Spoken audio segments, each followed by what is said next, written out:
Olá a todos, sejam muito bem-vindos. Mais um episódio do Sexto Monumento, é o nosso terceiro desta nossa nova fase com este novo nome, mas de resto, como sabem, tudo continua igual, inclusive os podcasts exclusivos para patronos, por isso quem nos quer ouvir diariamente durante este giro, vai sempre a tempo, passar em sextomonumento.pt e por lá podem encontrar os nossos podcasts exclusivos para patronos e subscrever. Todos os dias estamos a fazer o rescaldo das etapas, como vai acontecer agora durante esta segunda semana, e estamos também a antever a etapa seguinte, tem o jogo das apostas, tudo e mais alguma coisa que já é costume do Sexto Monumento nas grandes voltas.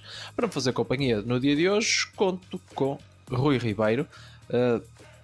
Rui, seja muito bem-vindo.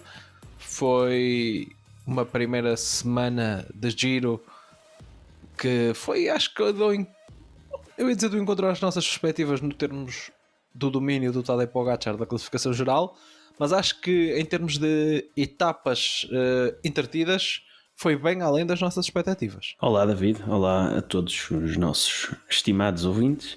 É verdade, pelo menos da minha parte, é como dizias, em termos da classificação geral, as coisas estão 100% alinhadas naquilo que é o domínio do Pogačar, estão 100% alinhadas com aquilo que eram as minhas expectativas e de facto não contava com etapas tão animadas durante esta primeira semana. Acho que se calhar uma daquelas para que até tinha mais expectativas, que era a do Cerrato, até é capaz de ter sido a etapa que me desiludiu um bocadinho mais. Não que tenha sido propriamente péssima, mas naquele confronto entre expectativa e realidade, se calhar foi que ficou a perder um bocadinho mais. Mas de resto, nas restantes etapas temos sido agradavelmente surpreendidos e temos tido uma excelente primeira semana de Grand Tours, não só do Giro, mas de Grand Tours desta época, que é uma época que sabemos que, principalmente aqui em Portugal, que é muito aguardada por todos os espectadores, que há muito esta cultura de grandes voltas, mais até do que as clássicas, e não temos sido defraudados, e ainda bem, e que continua assim nas próximas semanas. Sim, tem sido uma época bem divertida. Umas etapas bem divertidas. Época também. Do lado feminino também houve corridas com a volta ao País Basco. Essa aí já foi mais previsível, com um domínio mais um da SD Works. Venceram as 3 etapas e venceram também a classificação geral. Aliás, e um dado que eu não tinha noção, e tu relembraste-me antes de começarmos, terceira edição da Volta ao País Basco feminina, e nas 3 edições a S-Works venceu as 3 e venceu as 3 etapas nas 3, ou seja, 9 etapas de Volta ao País Basco, foram 9 vitórias para a SD Works e 6 delas até por intermédio da Demi Vollering, que venceu pela segunda vez a classificação geral, depois de no ano passado ter sido segunda, só atrás da sua colega Marlon Rosser. As 2 primeiras foram para a Misha Bradvold, que finalmente conseguiu vencer com as cores de campeã europeia, e até aqui recorrendo a um recurso que talvez ainda não tinha mostrado tanto, ainda não conhecíamos, que era este seu sprint final, a bater até nomes interessantes. Acho que principalmente na primeira etapa, quando ficou à frente da Arlene Sierra, que era uma sprinter com provas mais dadas do que ela, mas a mostrar que tem também esta arma que pode ser interessante daqui para a frente no que vier para ela. Sim, e também ajuda, se calhar, à Lorena Wibbs numa perspectiva de poder ajudar no comboio da equipa. Mas é verdade que a SD Works, se eu na semana passada estive aqui a criticar a SD Works por alguma falta de apoio até à Demi Vollering na Vuelta feminina, a verdade é que aqui elas parece que correm em casa, neste País Basco, não é? Esses dados que tu estavas a dar há pouco são absurdos. Eu penso mesmo que a Vollering, acho que em 2022, porque no ano passado, como disseste, foi a Venceu todas as etapas. E ela foi um domínio ainda mais acentuado, porque para além de ser da equipa, foi de uma única ciclista, mas este ano também foi qualquer coisa de especial. A primeira etapa eles começaram logo muito bem, porque lá está, a Bradvold ganhou, mas também foi só rematar a baliza, porque foi um lançamento de sprint da Marlon Reusser e da própria Demi Vollering. A Demi Vollering foi quem deixou a Bradvold na frente para ela depois vencer, e aqui se vê também, se calhar, pegando naquilo que eu falei na semana passada, que eu acho que há mais voluntarismo do lado da Vollering em ajudar a equipa do que o contrário, no sentido de vermos uma campeã da Volta à França, uma melhor ciclista de classificações gerais do mundo, a fazer lançamentos para a sua sprinter nesta circunstância, a Bradwell. A segunda etapa, como disseste, já foi um bocadinho diferente, porque a Vollering chegou a estar a solo, depois foi alcançada, depois o grupo voltou a engrossar, e só nessa segunda reentrada de ciclistas é que voltou a chegar a Misha Bradwell, mas depois ela seguiu alguns ataques de ciclistas como a Mavi Garcia, salvo a Juliette Labouche, e depois venceu num sprint mais restrito, só entre 3 ou 4 ciclistas. Depois, terceira etapa, a etapa com subidas mais duras, foi mais um show da Vollering, que numa subida curtíssima de 2 ou 3 km colocou uma diferença de tempo completamente inalcançável para quem vinha atrás dela, fez a subida muito mais rápido que qualquer outra ciclista, e acabou por vencer a solo, um solo de 20 ou 30 km, que acabou por lhe dar essa vitória na classificação geral final, com toda a justiça e toda a autoridade.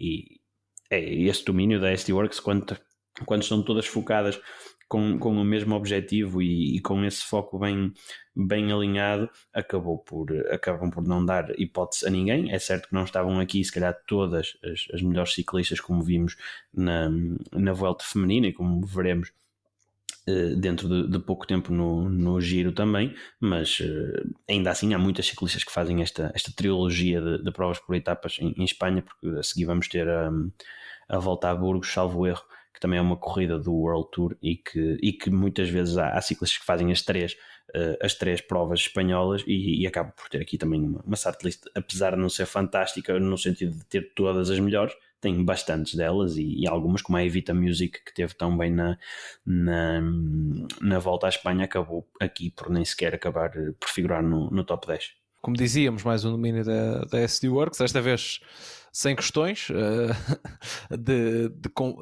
não é bem conflitos, mas pronto, sem táticas mais questionáveis. Demi Vollering em primeiro na geral, Misha Bradvold em segundo, a Juliette Labouche em terceiro, ela que foi a que mais tentou resistir ainda àquela aceleração da Vollering que tu falavas na última etapa, na última subida.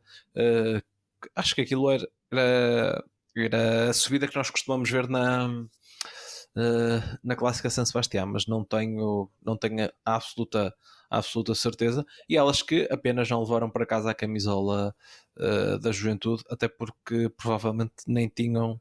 Não, tinham. A Mari Schreiber também ainda contava para a Juventude, mas também não dava para levar tudo. Mas de resto, levaram as outras classificações todas. Quando às vezes nós ficamos com dúvidas e até por causa deste período de clássicas, onde elas não ganharam tudo e esperamos sempre que elas ganhem tudo, não é? Depois aparecem as provas por etapas, onde voltam a mostrar a sua superioridade. Em termos de provas por etapas, já vamos focar-nos no Giro, dizer apenas que também houve a Volta à Hungria, que foi vencida pelo Thibaut Nice, que continua a mostrar-se cada vez melhor, depois de ter vencido aquela etapa na Volta à Romandia, que foi a sua estreia na estrada, porque ele tinha andado, porque fez o cyclocross, depois parou um bocadinho, venceu na Romandia, e agora vence a sua primeira classificação geral ao vencer a Volta à Hungria, onde venceu inclusive duas etapas. Se fossem chegadas em altas, fossem chegadas em alto, fossem chegadas em subidas curtas, a mostrar-se muito bem contra esta concorrência que não era má. Mark Hirschi, Wout Poels, alguns dos principais nomes que eram aqui os concorrentes do corredor da Lidl Trek, Emmanuel Buchmann, que Os rejeitados do Giro. Exato, o Poles e o exato. Buchmann são rejeitados do Giro. E o Ulisses até certo ponto, de certeza, também, não é? Sim, sim. Muita polémica por terem ficado. Alguma polémica por terem ficado fora do Giro e estiveram aqui nesta volta à Hungria, acabaram por ser batidos os dois pelo Thibaut Nice, filho do Sven Nice, o bem conhecido multicampeão do cyclocross. Então, Rui, vamos ao Giro. Isto é, para quem nos acompanha diariamente, acho que não vamos dizer aqui nenhuma novidade. Uma semana dominada por Pogačar, que fez 3 vitórias em 9 etapas. Depois mais ninguém repetiu. Na semana passada já tínhamos comentado aquele início com as vitórias de Narvaez, Pogačar e Merlier. Depois tivemos etapa 4, vitória de Jonathan Milan. Etapa 5, triunfo da fuga por Benjamin Tomás. Etapa 6, nova fuga, Pelayo Sanchez. Depois 7, o contrarrelógio, vitória de Tadej Pogačar. 8, chegada à prata aditivo, vitória de Tadej Pogačar. E 9, chegada a Nápoles, vitória de Olav Koić. Podemos dizer que, tal como perspectivávamos e discutimos no começo, foi um giro que já está a ser bem encaminhado pelo Pogačar. Ele venceu aqui todas as etapas que se lhe apresentavam boas para poder vencer, tirando talvez a 1, mas isso já discutimos no episódio anterior. Mas venceu o contrarrelógio, venceu a chegada a prata aditivo, e até ficamos de certa forma críticos por ele ter aguardado pelo sprint e não ter tentado atacar. Vai dominando a corrida, até dá para fazer de lançador do Juan Sebastián Molano. É verdade, já está naquela fase em que o Geraint Thomas só chegou no ano passado no Giro em que lançou o Mark Cavendish, foi na última etapa só. O Pogačar faz isso, pronto, para colegas de equipa, mas é logo no final da primeira semana, para se ter noção da coisa. Mas olha, eu no prato aditivo, por mim até está bom ele ter feito isso, que eu tinha previsto que ele acabava a semana com 2 minutos e meio e assim ficou perto, foram 2 minutos e 40. Se tivesse atacado, se calhar eram 3,5, e por isso a previsão já saía mais ao lado. Por isso agradeço que ele se tenha controlado nessa etapa, vamos dizer assim. Mas é de facto um bocado assustador quando o Pogačar ganha 3 etapas em 9, salvo erro, não é? 1/3 das etapas que correram. E se calhar no limite aquilo que nós dizemos é que para bater exatamente com as expectativas faltou ganhar uma, que era a primeira. Por isso o domínio é assim tão grande e era assim tão previsível. Não é como se isto tenha sido uma grande surpresa, ou que não estivéssemos à espera de semelhantes prestações do Tadej Pogačar. Mas pronto, eu acho que em termos de vencedor do Giro, salvo algo digno de filme de Hollywood, a coisa está mais ou menos arrumada, mas também, lá está, já era aquilo que era mais ou menos previsível. Agora eu tenho pena é que se calhar Pogačar vai querer dar quase um último show numa das etapas, ou na etapa de domingo para Motolino, ou depois na terceira semana. Acredito que ele queira dar um show, porque também ele parece-me ser um bocadinho ciclista disso. Mas de resto, se calhar vamos vê-lo mais numa versão controlada, como vimos no prato aditivo, mais à Roglic, se calhar a esperar por aqueles últimos 500 metros para fazer a diferença com o sprint, porque ele sabe que chegando com outro candidato à geral, que é o mais forte nesse prisma. Mas pronto, relativamente à classificação geral, não acredito que haja muita coisa a dizer, pelo menos em termos desta luta pelo vencedor.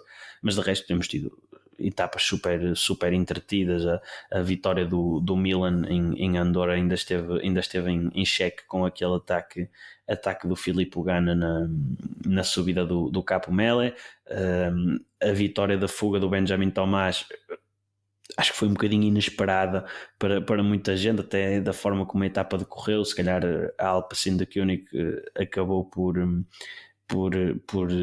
gastar demasiada energia naquela subida do Passo del Braco para deixar para trás alguns sprinters que viriam a reentrar logo após a subida, porque eles de facto pararam com esse trabalho e havia ali gente fresca, os gregários deles se calhar estavam mais desgastados do que deviam e pronto, aquele grupo de 4 ciclistas acabou por chegar ao final e o Benjamin Thomas superiorizou-se ao Michael Valgren, que teria tido uma bela história, uma melhor história ainda se conseguisse vencer aqui depois de ter estado tanto tempo de fora devido a lesões gravíssimas, ainda em 2022, salvo erro. Ele no ano passado passa a época na equipa de desenvolvimento da EF Education para tentar e conseguir, como se vê, regressar ao nível do World Tour. Depois, a etapa 6 foi a tal etapa que eu considerei um bocadinho de desilusão, porque a gravilha, se calhar também foi um bocadinho só o facto de porem o selo a dizer que era uma etapa estilo Strada Bianca e deixa logo a malta entusiasmada demais. Depois vai saber, não havia tanto sterrato assim, se olhássemos mais em detalhe ao perfil, acabou por não haver diferenças entre os homens da geral. Chegou uma fuga com Pelayo Sanches a vencer. Acredito que a maior parte das pessoas estivesse a torcer pelo Alaphilippe. Ele esteve muito forte, mas também a fuga demorou muito tempo a sair. Ele acho que gastou demasiada energia a tentar forçar a fuga nesses quilómetros iniciais em que toda a gente estava a tentar sair e ninguém conseguia. O Pelayo Sanches acho que só o vi uma ou duas vezes a tentar ir para a fuga, ficou na que funcionou e depois acabou por conservar mais energia para a parte final. Contra relógio não há grande coisa a dizer, foi um show de Pogačar, sobretudo na fase final, com aquela subida que se mostrou ser demasiado dura para o Filippo Ganna, porque ele até aí tinha vantagem sobre toda a gente nos tempos intermédios, mas o Pogačar fez valer a sua força na fase final e acabou por vencer o contrarrelógio e até foi onde fez mais diferenças, na verdade, na classificação geral para todos os outros adversários. Eu pelo menos não contava que o Geraint Thomas, sobretudo, perdesse tanto tempo como veio a perder para o Pogačar. Ele próprio disse que tinha sido depois um mau dia na bicicleta e quando assim não há nada a fazer e Pogačar, se não esteve a um nível super, esteve a um nível muito bom e a verdade é que cavou logo aqui uma diferença que tem bastante impacto na classificação geral da prova. Para a TDT já falamos sobre isso, até acho que havia alguma expectativa da fuga chegar, não chegou, e o UAE controlou e Pogačar rematou bem no final, seguiu os ataques todos, não quis oferecer a etapa a ninguém e preocupar-se só com a geral e venceu com naturalidade, diria eu. Isto sem depois com o circuito de Nápoles no domingo, o Olav Koy tirou aqui a barriga de misérias à Visma Lisa Bike, que já não vencia uma corrida. Deixa-me aqui recuperar, que eu tinha ideia de ter ouvido isso, que a última vitória deles tinha sido a de Varsdorf Vlaanderen e foi mesmo do Matteo Jorgensen, ou seja, Matteo Jorgensen já vinham sem vencer desde o dia 27 de março, ou seja, um mês e meio praticamente sem vitórias para a Visma Lisa Bike. Acho que fora a off-season isto deve ser notícia, eles passarem um mês e meio sem ganhar uma corrida, mas a verdade é que o Olav Koy na sua primeira grande volta consegue vencer. Acho que era o objetivo que ele trazia para esta prova, pelo menos de forma declarada nunca anunciou uma candidatura à Ciclamino, sempre falou em vencer uma etapa, já está mais do que alcançado e agora nas próximas 2 semanas se calhar a responsabilidade, ele também vai haver alguns sprints ainda para ele, mas se calhar a responsabilidade vai passar para o Kian Uijtdebroeks para tentar fazer qualquer coisa engraçada na classificação geral. Para esta segunda semana temos reservado uma semana, acho que até calma, porque vai estar concentrada a ação no fim de semana. Logo na terça-feira temos uma chegada em alta em Boca da Selva, se bem que não é a subida mais dura de sempre, se bem que há sempre aquela questão, não é? Dia a seguir ao descanso, alguém pode reagir mal, mas acho que não é uma etapa curta, o início é plano. Acho que... se tivesse aquele início a subir que às vezes tem no Tour, muitas vezes isso acontece no Tour, se calhar dava para... Ou como foi, por exemplo, na etapa do Prato Aditivo, que eles tiveram ali muito tempo, verdade. Porque tinha 2 subidas logo no início, mas não é o caso. Acho que é um dia bom para chegar a uma fuga. Depois temos aqui Aliás, quase todos os dias são bons para chegar às fugas, porque a etapa 11, esta é provavelmente a que é mais confortável para os sprinters, são 207 quilómetros, maioritariamente planos. A etapa 12 faz lembrar um bocadinho, quer dizer que faz lembrar um bocadinho a de Nápoles, não? Porque estas subidas são mais duras. Sim, Esta sim, esta chegada a Fano, pede, convida os homens da fuga a tentar, os especialistas das fugas, a tentarem aqui lutar pela etapa. Depois, nova oportunidade para os sprinters na chegada, na ligação de Riccione a Cento, e depois no fim de semana temos mais ou menos a fórmula igual a deste fim de semana. Contra-relógio, mais chegada em alto. Rui, não há muito a dizer. Vai ser acho que vai ser uma semana onde provavelmente a UAE não se vai preocupar tanto com as coisas. As equipas de sprinters, se quiserem vencer, vão ter que controlar principalmente ali a etapa 11 e a etapa 12. Eu tenho particular curiosidade sobre esta etapa 10. Acho que pode ser interessante, porque acho que vai haver maior liberdade para estes trepadores que estão mais afastados poderem lutar pela etapa. Estou curioso com ela. E depois o contrarrelógio, para ver se este totalmente plano, se o Gana já consegue, se desta vez não é surpreendido pelo Pogacar. E acho que uma das etapas mais entretidas pode ser mesmo a chegada a Fano, com aquelas várias subidas, umas mais duras, outras menos duras. Pode ser um espetáculo interessante para os homens das fugas. Falaste há pouco dele, olá Filipe. Ele está um pouco pressionado. Ele está um pouco pressionado para tentar ganhar uma etapa. Veremos se consegue. Nos tempos áureos, esta seria uma etapa que era a cara dele. Nos tempos, eu estava a olhar para esta etapa e estava-me a lembrar também daquela do ano passado, apesar desta me parecer menos dura, talvez. Uma que venceu o Ben Healy em fuga e que, se calhar, logo à partida, dadas as características do Ben Healy, se punha logo uma cruz a dizer que aquela era a etapa para ele. O Alaphilippe, no seu auge, esta etapa tinha a cara dele em todo o lado, não é? Acho que era um bocadinho difícil de passar ao lado desse super favoritismo do Alaphilippe, mas também concordo contigo que ele parece pressionado, não é? Porque acaba contrato com a Quick Step, renovando ou não.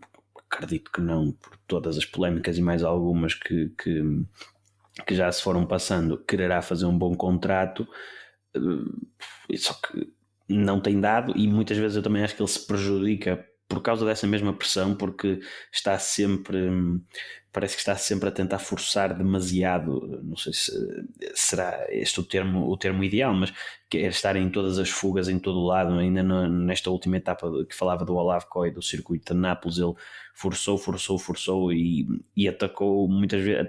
Parece que faz um bocadinho ataques suicidas, porque são em alturas em que não fazem grande sentido e que provavelmente já se saberá mais ou menos o desfecho. Por exemplo, imagino que seria o Alaphilippe ter saído com o Narvaez na etapa de Nápoles e não com os ciclistas como o Ewan Costiu e por aí fora, que saíram com ele numa fase ainda mais inicial. Mas vamos ver. Acredito que ele tem esta etapa marcada como uma das etapas para ele, e acredito isto e concordo contigo quando dizes que poderá ser uma das mais interessantes de se assistir, porque a luta pela fuga vai ser brutal, porque em princípio a vitória estará lá, e depois a luta entre a fuga e isto, ali a partir do momento em que se entra na primeira subida, poucos quilómetros há planos, há sempre subidas, descidas, subidas muito inclinadas, é fazer lembrar aquelas etapas as etapas dos Muri que colocavam no terreno adriático muitas vezes. Acho que tem tudo para ser um ótimo espetáculo.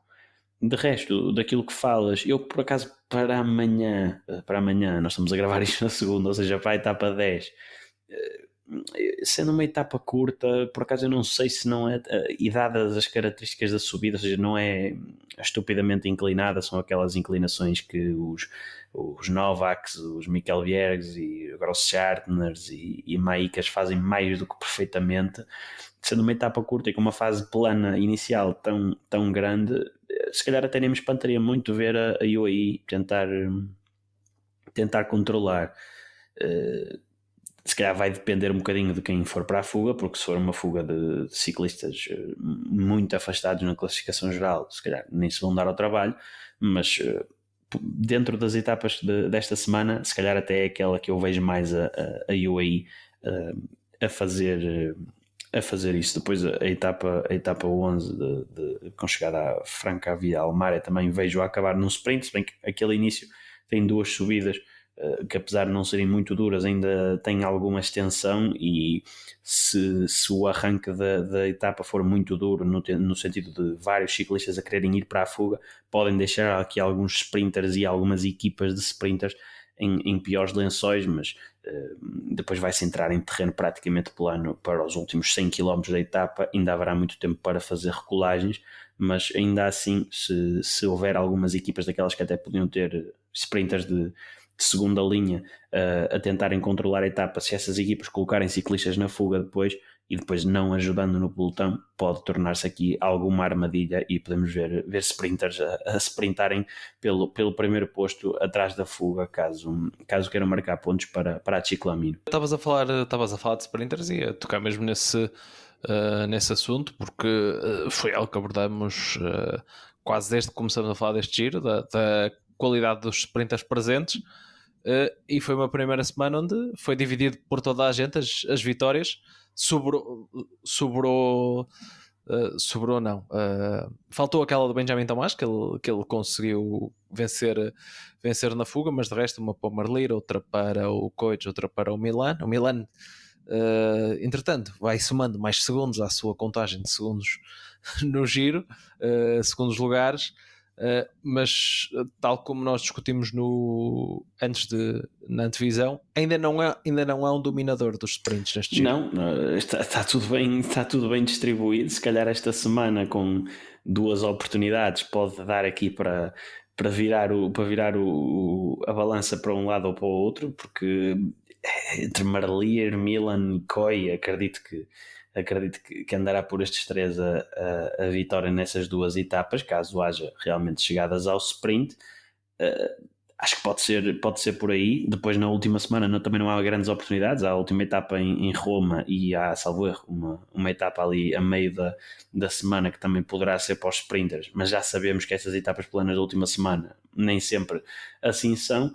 Mas acredito que sim. O Milan parece-me ser o mais consistente, porque quando não ganha fica ali em segundo.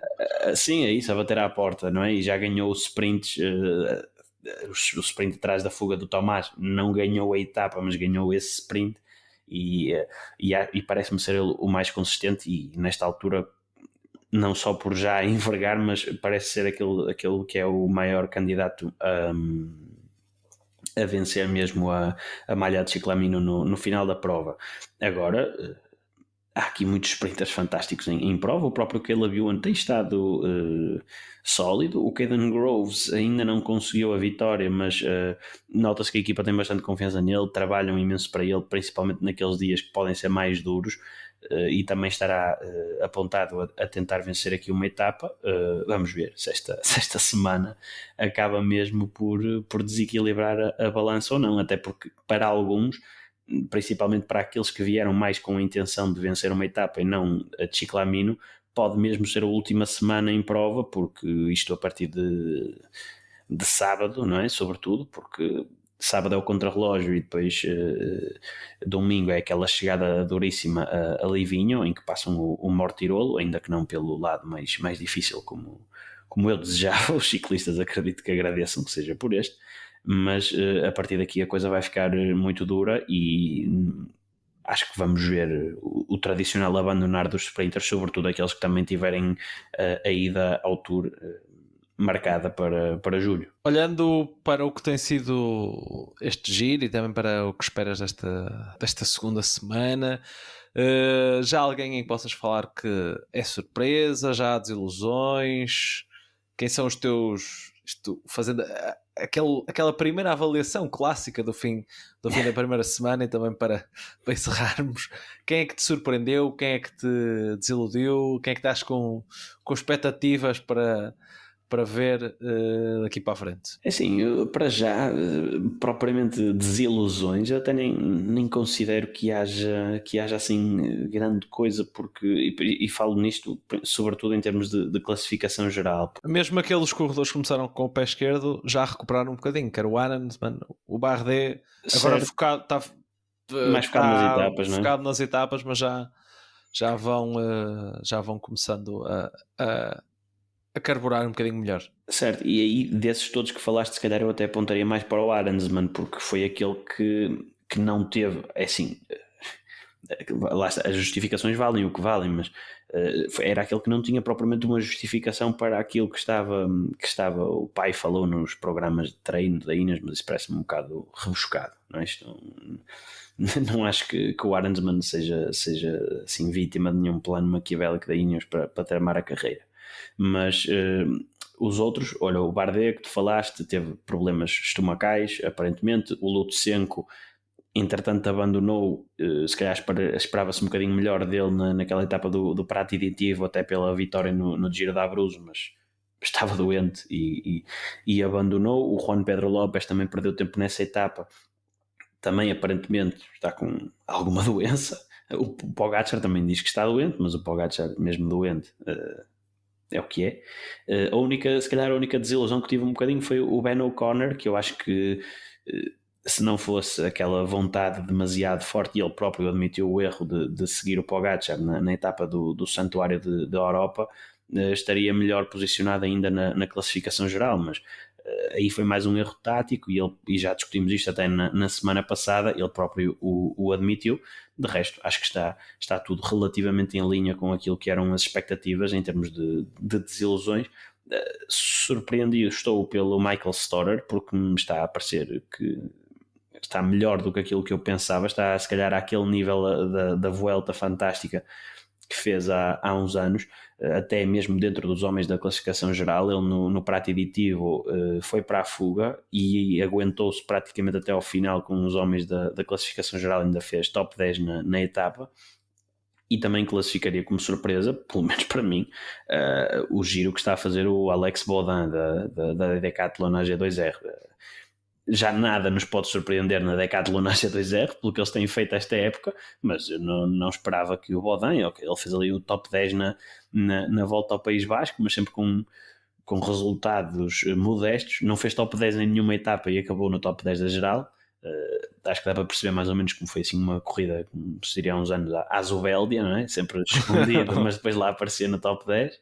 Mas aqui neste giro a verdade é que começou bem logo na etapa de Turim e agora segue no 12º lugar da geral. Acho que ninguém apontaria para um início de prova tão bom deste ciclista italiano. Italiano não, francês. Tu falaste do Ben O'Connor. Eu, por outro lado, surpreendeu-me o bom contrarrelógio que ele fez. Não estava nada à espera. Ele fez porque eu esperava que ele fosse perder uma carrada de tempo. Se calhar eu é que estava com as perspectivas erradas, mas ele até utilizou o contrarrelógio para subir um bocado na geral e está claramente na luta pelo pódio, que era o objetivo que ele definia ao início. Também eu não sei se pode dizer surpreendido, porque nós sabemos do valor dele, mas eu acho que todos os anos se reforça esta surpresa, sempre que ele aparece no giro. Umas vezes já nem contamos que ele venha, não é? Que é o pós-ao-vivo, arranja sempre uma equipa para vir correr o giro. Acho que é o último. Cá está ele. Assim, este oficialmente é o último, mas cá está ele. Vai em 15º na classificação geral, mas no Prati Aditivo, por exemplo, aguentou-se muito bem e continua forte na classificação geral.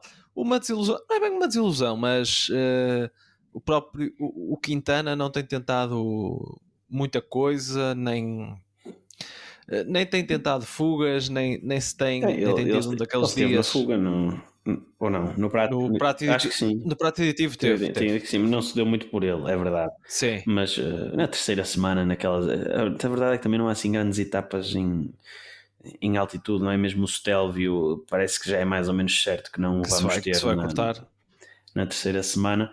E mesmo que tivéssemos, acho que era É demasiado longe demasiado longe para fazer para grandes ele. diferenças, mas se calhar domingo, olha, quem sabe se não teremos um throwback do Quintana e que possa estar na fuga, mas sim, é assim, se calhar aí eu entro mais aquelas que eram as tuas expectativas para o contrarrelógio do Ben O'Connor, eram as minhas para o Quintana, não tinha muitas, e continuo sem ter, na verdade, mas pode ser que ele também veio de uma lesão, não é? E tudo mais, ou de Covid também, no início da época. Mas, Confesso opa, que. esperava que o Quintana tivesse, talvez, aquilo que falámos há pouco do Alaphilippe, de estar um bocadinho de sedento da vitória. Ok, O ok. Quintana, ao menos, Mas ele também nunca foi mostrasse. muito disso, não é? Sim, sim, é verdade, é Era verdade. sempre a grande crítica que lhe fazia. É verdade, é verdade. Mas vamos a ver. Eu acho que se calhar nessas etapas mais duras, porque. Mas Sim, ele este também giro precisa de um também. pouco de dureza, É talvez. isso, mas E é eu mesmo olho para na este giro e terceira. não encontro muito, sinceramente. Terá que ser na terceira semana, talvez naquelas etapas, seja a que sobe 2 vezes o Monte Grappa ou a do Passo Brocone, poderá ser onde, onde ele se pode evidenciar um bocadinho. Falar aqui também um nome que eu não sei se é uma desilusão, mas que é o do Luke Plapp, porque ele esteve na fuga na etapa do Sterrato, depois fez um grande contrarrelógio, subiu a quinto e depois logo no dia a seguir meteu a marcha atrás. Eu não sei se tinhas alguma perspectiva do Plapp para uh, algum, fazer alguma coisa na classificação geral, mas ele depois daí até foi sempre a descer, porque ele depois no domingo ainda desceu mais uns lugares. Por isso, Desligou também no domingo. suponho que o objetivo dele agora seja tentar vencer uma etapa, mas eu depois dele ter chegado a quinto pensei que ia passar a ser ele a aposta da equipa para lutar pela classificação geral, mas fiquei um bocadinho desiludido porque há tantos anos que se fala do Plap, É não verdade, é? é verdade. Desde que ele foi para a Ineos e do quão bom corredor ele é, e atenção, e acho que não há muitas dúvidas, talvez o estilo dele talvez não seja propriamente um trepador para estas andanças e mais para etapas mais colinosas e não tão alta montanha, não Não sei. sei, ele como é que se chamava a prova? Na Romandia esteve muito bem a subir, mas lá está.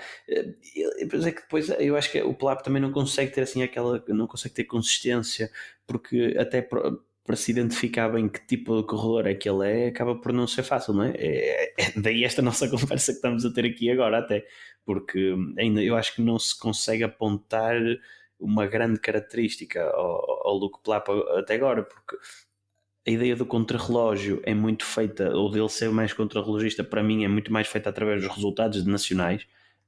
O top 10 que ele fez neste contrarrelógio foi o primeiro top 10 em contrarrelógios do World Tour dele, salvo erro.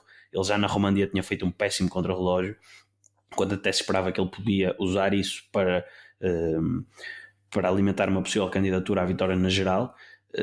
Depois na montanha, onde pareceu que esteve bem na Romandia, acabou por não estar bem aqui, fica um bocadinho complicado de ler o próprio corredor, mas acredito que estas perdas de tempo tenham sido também um bocadinho forçadas, não é? Ou seja, ele percebeu que não tinha força para lutar pela geral e desligou-se totalmente para não ser um perigo e para poder estar em fuga. Olha, de certeza que é um dos que vai tentar estar em fuga na etapa dos muros, não é? Acredito que seja um ciclista que até por aquilo que vimos na etapa do Sterrato que se dê bem nisso, como tu estavas a dizer, mas é de facto esquisito. Eu também fiquei com a sensação que aquela fuga no dia do Sterrato era para arranjar uma ponte para o top 10 e depois para tentar defendê-lo até ao final da corrida, mas pelos vistos não, também tinha a mesma impressão que tu e também fui assim enganado como tu, olha, e deixa-me só aproveitar nas surpresas, que apesar de nós termos falado dele na antevisão e tudo mais, acho que o Dani Martínez numa grande volta estar a fazer as prestações ainda, ok, eu sinto que ainda não chegamos à altíssima montanha. Também sinto que não temos altíssima montanha verdadeiramente neste Giro de Itália. Até acho que a etapa de domingo será o mais parecido que temos a isso, pelo menos para já.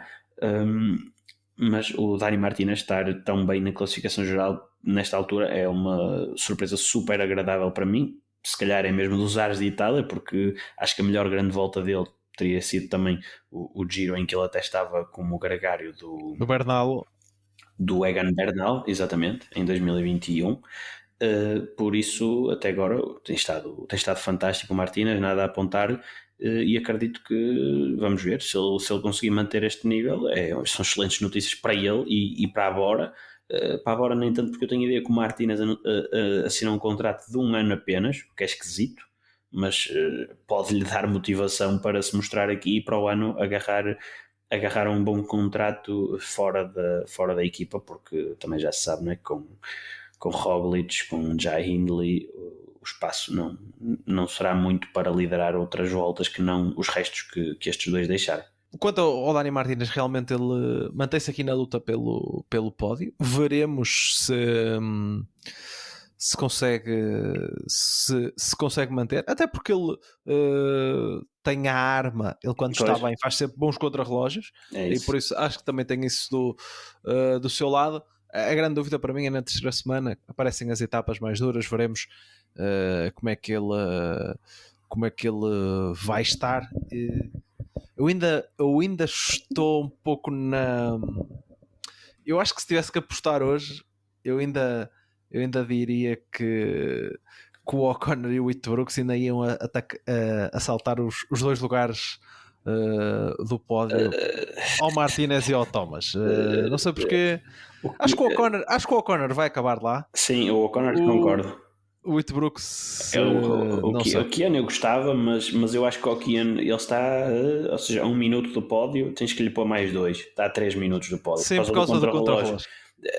É complicado por causa disso, porque assim, e eu achei que o contrarrelógio dele, claro, depois todas as conversas e por aí fora que eu percebo, porque a saída dele da Bora não foi agradável, Pacífica. Mas assim, o contrarrelógio do Kian Whitbrooks nesta volta à Itália é provavelmente o melhor contrarrelógio da carreira dele, e não é por pouco. Não, é mesmo, fez 20º no contrarrelógio, top 20. Ele este ano tinha feito 2 contrarrelógios na Bora, foi às 3 casas nos dois, foi 109º num e 129º noutro.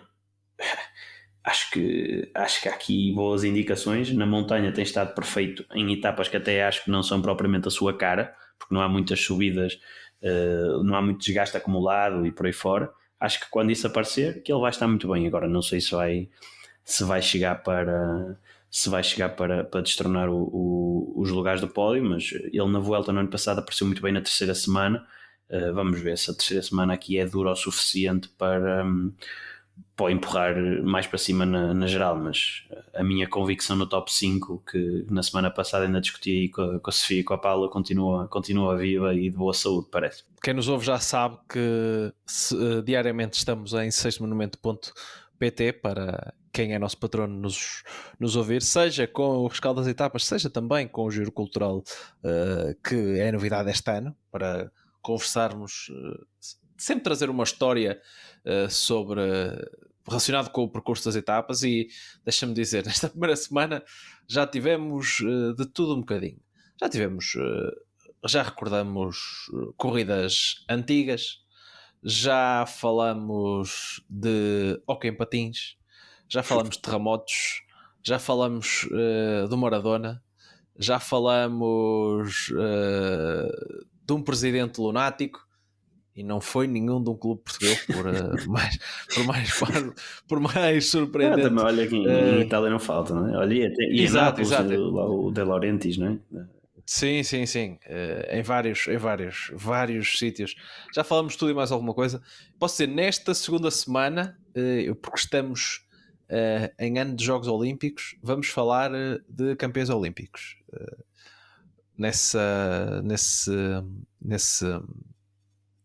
Nesse giro cultural. Vamos falar de de campeões olímpicos. Acho que é um bocadinho óbvio, uma vez que estamos em Itália, são campeões olímpicos italianos, não é? E gente que quem vê, pronto, para deixar mais o véu levantado, quem costuma ver emissões no Eurosport costuma vê-los, estes campeões olímpicos que eu estou a falar. Mas pronto, mas para ouvirem tudo isto e mais alguma coisa, para nos ouvirem a nós os 7, claro que não todos ao mesmo tempo, havia de ser giro, mas cada vez aparecer, ou seguirem aqui o Sexto Monumento nas vossas plataformas de podcast favoritas, ou em sextomonumento.pt.